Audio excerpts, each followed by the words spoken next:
A lot of people won't actually know you apart from the success of your last album, but you've been making music longer than that.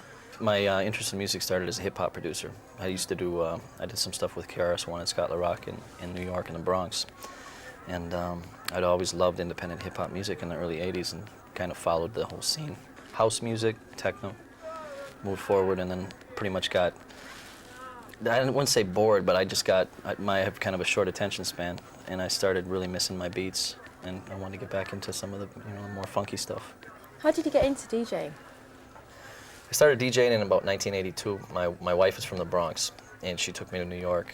And watching kids from these New York kids DJing in parties and things, I was just blown away and wanted to get more and more involved.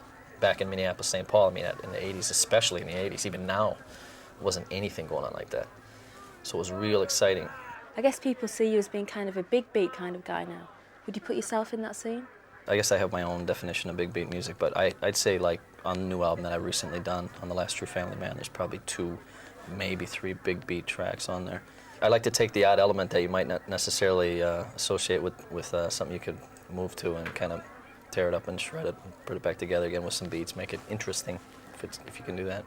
But my definition of big beat is more like chubby checker type of music, twist and shout with a beat, as opposed to, because I'm really into my hip hop, and there's a lot of funkier, slower beats on that I wouldn't categorize as big beat.